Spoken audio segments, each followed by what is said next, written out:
Mending your nets. Have you ever just had too many fish in your nets? In terms of you've said way too many yeses and not enough nos. And that causes our nets to break, and we need to take time to mend our nets. And so today I want us to make a challenge in our lives to say, I'm going to let our yes be yes and our no be no. Have you ever had a song? Normally it's a bad song or the worst song you actually want to get stuck in your head, and it goes round and round and round.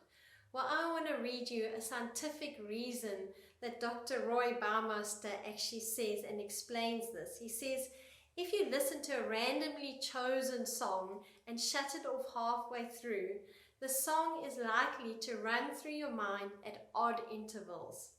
If you stop it in the middle, however, the mind treats the song as its unfinished business, and that's why it goes on and round and round. But if you actually finish the song, the brain says, oh, it's done, and it writes it off. That very same principle applies to all the to-do lists that never get finished. Your brain goes round and round, and it actually stresses you out and breaks your nets. I want to read some scriptures, and it's so clear in the Amplified. In Matthew 5 verse 37 it says, let your yes be simply yes, and your no be simply no. Anything more than that comes from the evil one. Quite a strong statement there.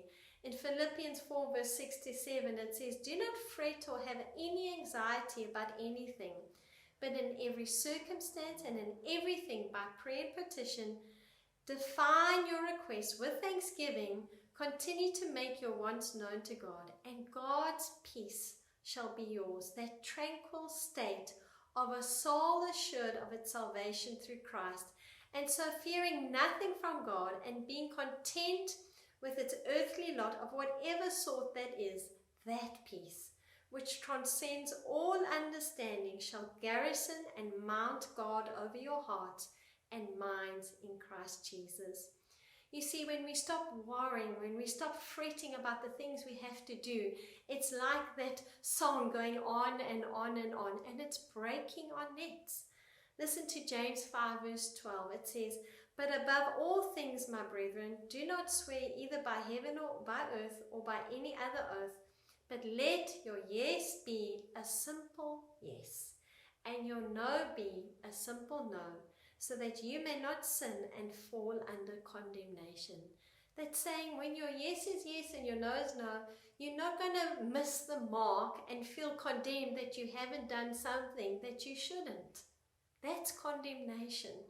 So today, in order to mend our nets, let's not let our unfinished business cause anxiety, cause that continual playing in our minds of things we have to do.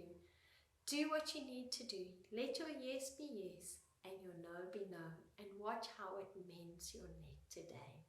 Always remember, you are highly favored